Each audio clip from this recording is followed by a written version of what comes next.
साथियों, आज के आनंद में प्रस्तुत हैं 3 कहानियां, जिनमें एक हिंदी के पुरोधा कवि और कहानीकार अज्ञेय जी, दूसरी व्यंग के भीष्म पितामह हरिशंकर परसाई और एक छोटी कहानी है अंतर्राष्ट्रीय लेखक खलील जिब्रान की। प्रथम प्रस्तुत है खलील जिब्रान की यह छोटी कहानी। शीर्षक है अंततो गत्वा। एक अमीर था। अपने भंडार और उसमें रखी पुरानी शराब पर उसे बड़ा घमंड था। उसके पास पुरातन किस्म का एक सागर, शराब सुरक्षित रखने व कप में डालने वाला एक ढक्कनदार बर्तन होता है, वह भी था, जिसे वह खास मौकों पर अपने लिए इस्तेमाल करता था। एक बार राज्य का गवर्नर उससे मिलने आया। अमीर व्यक्ति ने उसके बारे में अनुमान लगाया और तय किया, इस 2 कौड़ी के गवर्नर के सामने सागर को निकालने की जरूरत नहीं है। फिर एक रोमन कैथोलिक बिशप उससे मिलने आया। तब उसने अपने आप से कहा, नहीं, मैं सागर को नहीं निकालूंगा। यह न तो उसका ही महत्व समझ पाएगा और न ही उसमें रखी शराब की गंध की कीमत को इसके नथुने जान पाएंगे। फिर एक बार राज्य का राजा आया और उसने उसके साथ शराब पी। लेकिन अमीर ने फिर एक बार सोचा, मेरे भंडार की शराब इस तुच्छ राजा से कहीं ज्यादा रुतबे वाली है।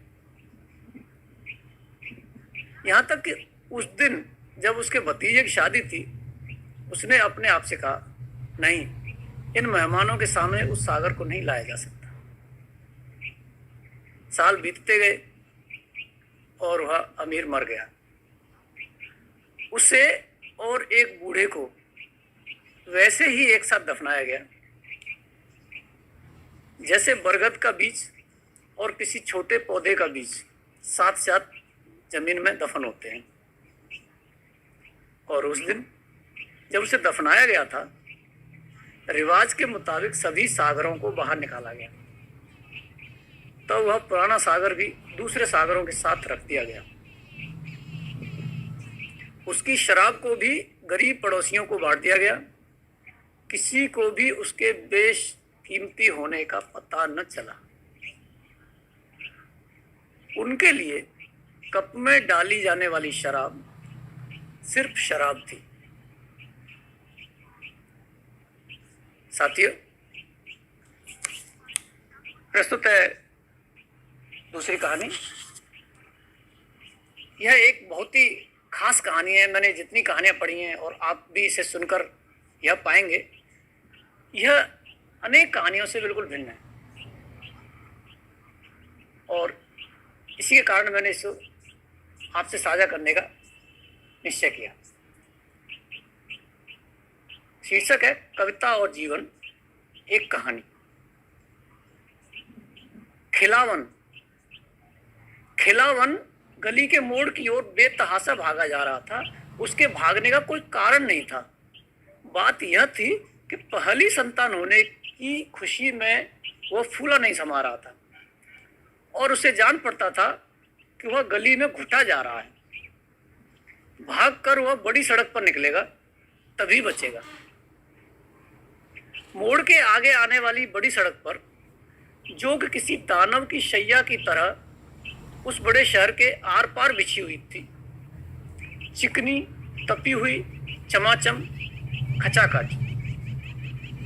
खुशी से जैसे उसकी आंखें चढ़ गई थी। वह बिना देखे सुने सड़क की ओर बढ़ा जा रहा था। किंतु मोड़ के कुछ आगे ही बीच सड़क पर से गुजरती हुई एक लॉरी उसके ऊपर से निकल गई। वह दानव की शैया की चादर मानो लाल रंग के कलफ में से ऐंठ गई।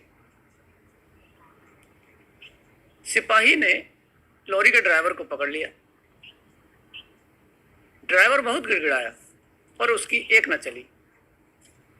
चलती भी कैसे? इतनी भीड़ तो वहां देख रही थी कि सिपाही क्या करता है। उसके पास और कोई चारा नहीं था सिवाय इसके कि उसे थानेदार के आगे पेश करे। पर थानेदार को कोई देखता नहीं था।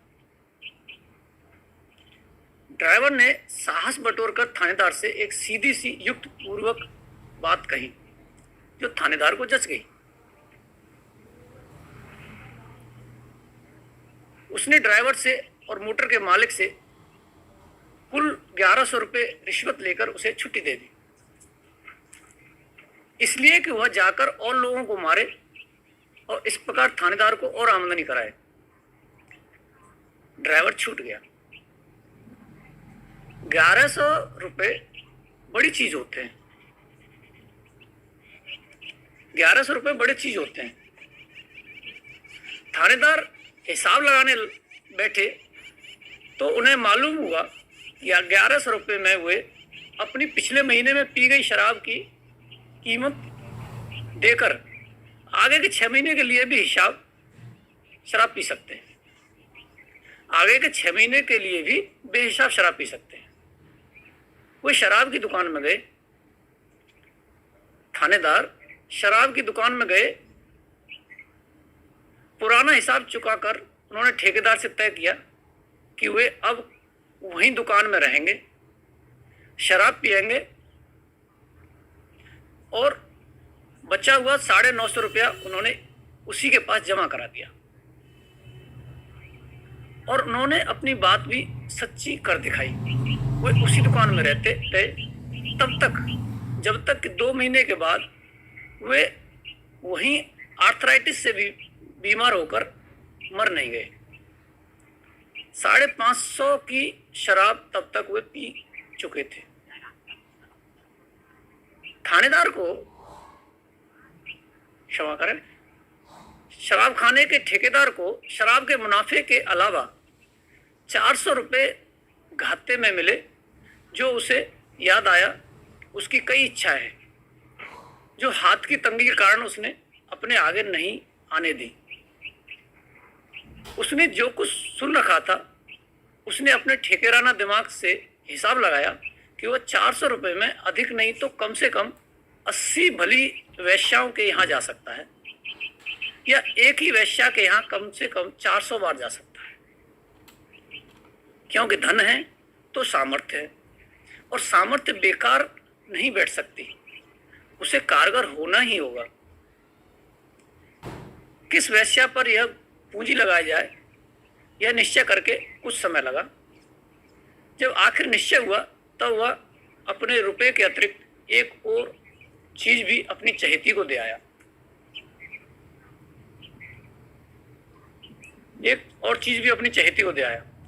अभी ठेकेदार के रुपए चुके नहीं थे कि वेश्या उससे पाए गए रोग से बीमार होकर मर गई। ठेकेदार के बचे हुए रुपए वेश्या की लड़की माया ने माँ की दवा दारू के लिए मांगे थे। जब माँ मर गई और ठेकेदार अपने रुपए नकद या सेवा द्वारा मांगने लगा तब लड़की के मन की दुविधा मिट गई और वह रुपया लेकर एक गुंडे के साथ भाग गई। गुंडे के लिए माया पहली प्राप्ति नहीं थी, आखिरी भी वह नहीं हुई। ऊब कर वह एक दिन उसे अकेली छोड़ गया। जब माया को अपनी दशा समझ आई तो वह समाज के कबाड़ खाने एक अनाथाश्रम में दाखिल हो गई। कबाड़ से उठने की कोशिश उसके लिए व्यर्थ है, यह सोचकर कुछ शांति से दिन बिताने की उम्मीद में उसने अपना भाग्य चुपचाप स्वीकार कर लिया। गुंडे के मन से भी उतरकर माया के पास अभी पर्याप्त रूप है, यह बात उसे समझाने की अनाथालय के मैनेजर ने पूरी कोशिश की। इसका सबूत देने के लिए उसने उस रूप की कीमत भी लगाई, पर जब माया के निरीह उपेक्षा भाव पर कोई असर नहीं हुआ और इस बीच एक ऐसा व्यक्ति भी आ गया जो माया के रूप की और अधिक कीमत लगा रहा था। तब मैनेजर ने माया को एक नए बने हुए सेठ के पास भेज दिया। सेठ साहब को अपने बहुत जल्दी कमाए हुए अर्थ और बहुत देर से चेते हुए काम के लिए एक साझीदार की जरूरत थी।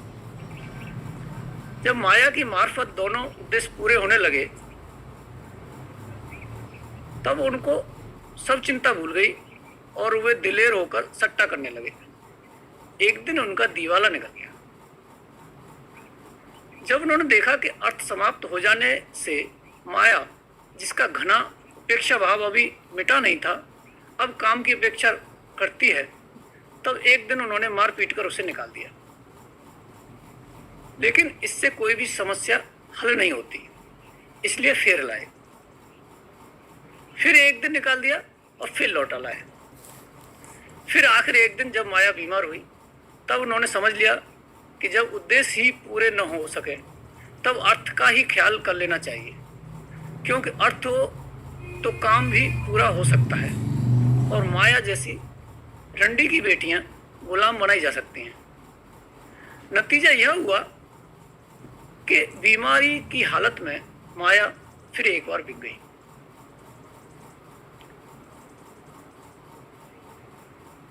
उसे एक मारवाड़ी सेठ की कोठी के दरबार ने खरीद लिया था, जिसके सगे कोई नहीं थे और जिसकी भंग पीने की आदत के कारण उसकी शादी नहीं होती थी। दरबार ने माया को अच्छी तरह रखा। अपने घर में वेश्या की लड़की और दूसरे घरों में वेश्या की तरह रहकर माया ने इस घर में कुछ नया वातावरण पाया और दरबार की ममता के आगे वह पिघल गई। यहाँ तक कि जब झोंक में आकर जब झिड़क में आकर दरबार उससे प्यार की बातें करता, तब वह जानकर भी कि ये सब बड़ी बड़ी बातें भंग सहारे ही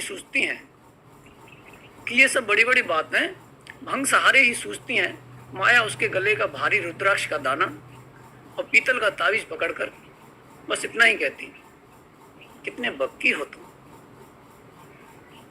तब एक दिन दरबान के घर उजाला फूटा। अभी दरबान हक्का बक्का खड़ा ही था कि ऊपर से मालिक की आवाज आई और नीचे कराहती हुई माया ने कहा, दाई बुला लाओ। और फिर एक नए जन्म की छाया में एक दरबान रामभुज या खिलावन या लाल बहादुर या राम भरोसे या राम बहोरी बेतहासा भागा बाहर की गली की ओर, बड़ी सड़क की ओर, लॉरियों और मोटरों के गोरखधंधे के बीच। उस चमाचम खचाखच दानवी शैया पर बिछने के लिए सड़क पर निकला।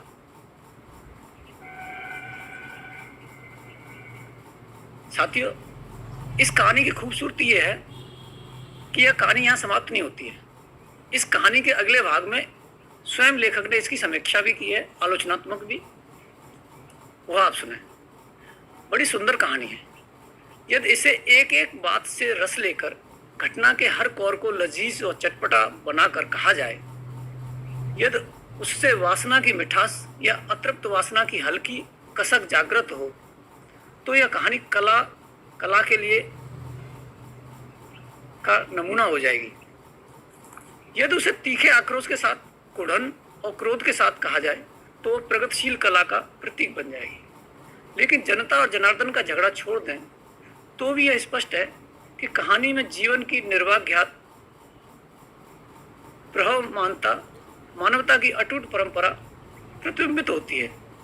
इसलिए मानना पड़ेगा, यह चाहे कैसी भी कही जाए, वह सच्ची कला है, महान कहानी है। लेकिन आपको यह पसंद नहीं है। क्यों पसंद नहीं है?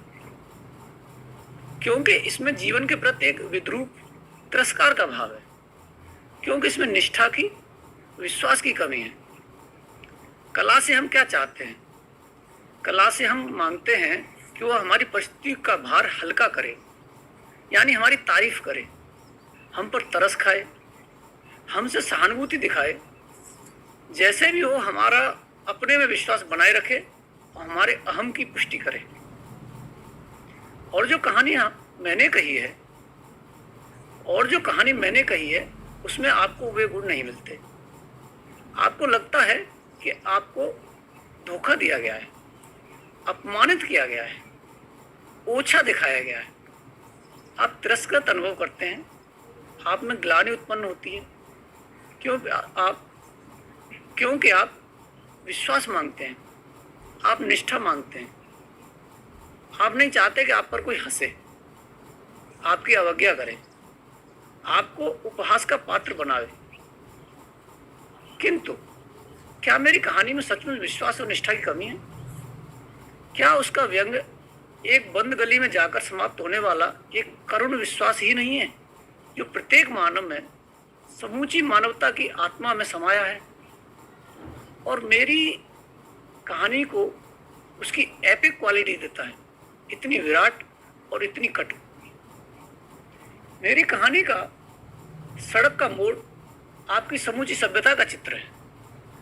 पहली संतान के होने की खुशी में फूली न समानता हुआ वह मदहोश होकर बाहर की ओर भागा जा रहा है, एक नृशंस दानी यंत्र के नीचे, बजरी से लदी हुई एक निष्प्राण मशीन के नीचे कुचल जाने के लिए।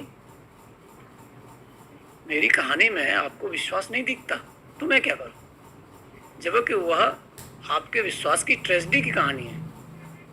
आपको लगता है जैसे आपके पेट में किसी ने लात मार दी हो, तो मैं क्या करूं, जबकि लात आपकी है। यह कहानी अज्ञे जी ने 1939 में लिखी। साथियों, तीसरी रचना है हिंदी के वरिष्ठ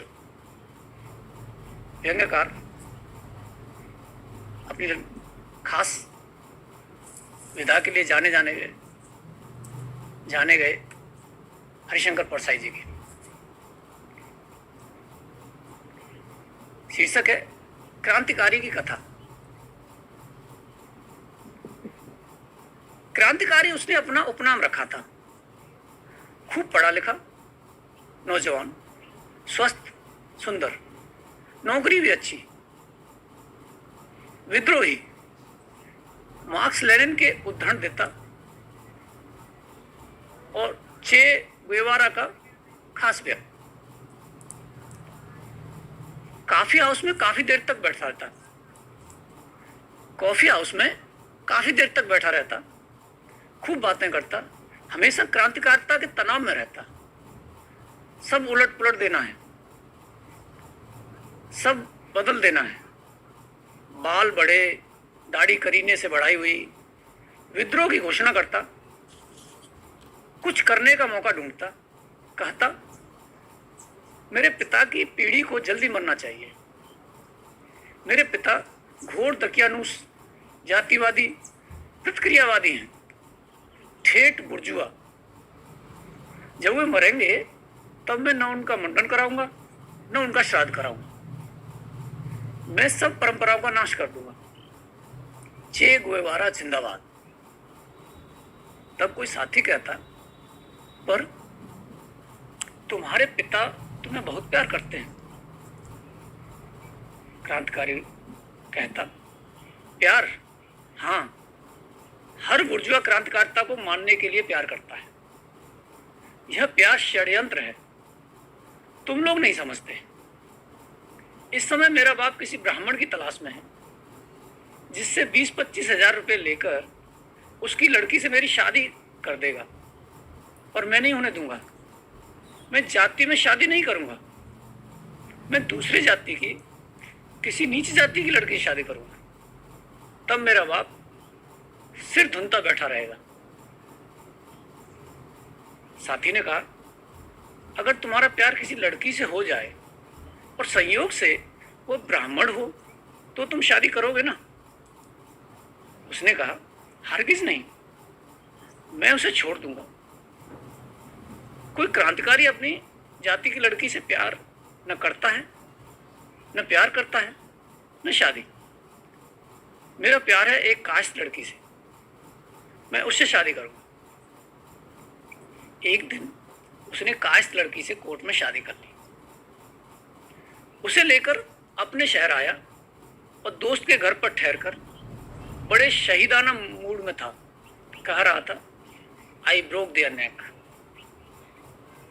मेरा बाप इस समय सिर धुन रहा होगा, माँ रो रही होगी, मोहल्ले पड़ोस के लोगों को इकट्ठा करके मेरा बाप कह रहा होगा, हमारे लिए लड़का मर चुका, वह मुझे त्याग देगा, मुझे प्रॉपर्टी से वंचित कर देगा।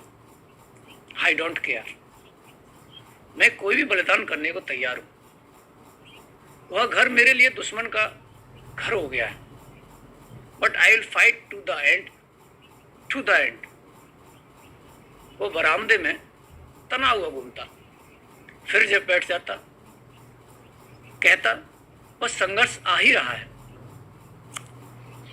उसका एक दोस्त आया, बोला, तुम्हारे फादर कह रहे थे कि तुम पत्नी को लेकर सीधे घर क्यों नहीं आए? वे तो काफी शांत थे, कह रहे थे लड़के और बहू को घर ले आओ। क्रांतिकारी उत्तेजित हो गया। बुर्जुआ हिपोक्रेसी, यह एक षड्यंत्र है। वे मुझे घर बुलाकर फिर अपमान करते, हल्ला करके निकालेंगे। उन्होंने मुझे त्याग दिया है तो मैं क्यों समझौता करूं? मैं 2 कमरे किराए पर लेकर रहूंगा। दोस्त ने कहा, पर तुम्हें त्यागा कहां है? उसने कहा, मैं सब जानता हूं, आई विल फाइट। दोस्त ने कहा, जब लड़ाई है ही नहीं तो फाइट क्या करोगे? क्रांतिकारी कल्पनाओं में था, हथियार पहने कर रहा था, बारूद उस्का रहा था। क्रांति का निर्णायक क्षण आने वाला है, मैं वीरता से लड़ूंगा, बलिदान हो जाऊंगा। तीसरे दिन उसका एक खास दोस्त आया। उसने कहा, तुम्हारे माता पिता टैक्सी लेकर तुम्हें लेने आ रहे हैं। इतवार को तुम्हारी शादी के उपलक्ष्य में भोज है। यह निमंत्रण पत्र बांटा जा रहा है। क्रांतिकारी ने सर ठोक लिया, पसीना बहाने लगा, पीला हो गया। बोला, हाय, सब खत्म हो गया, जिंदगी भर की संघर्ष साधना खत्म हो गई। नो स्ट्रगल, नो रिवॉल्यूशन, मैं हार गया। वे मुझे लेने आ रहे हैं, मैं लड़ना चाहता था।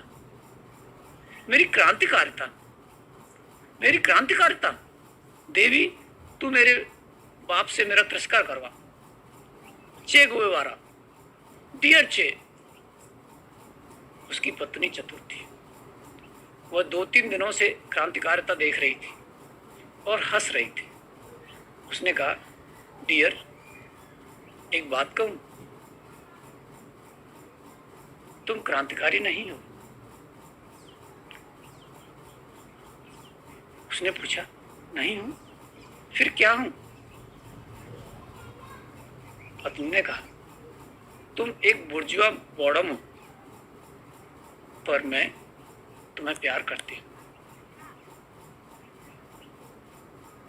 साथियों, यह कहानियां समाप्त होती है। हरिशंकर और साई जी की कहानी थी क्रांतिकारी की व्यथा।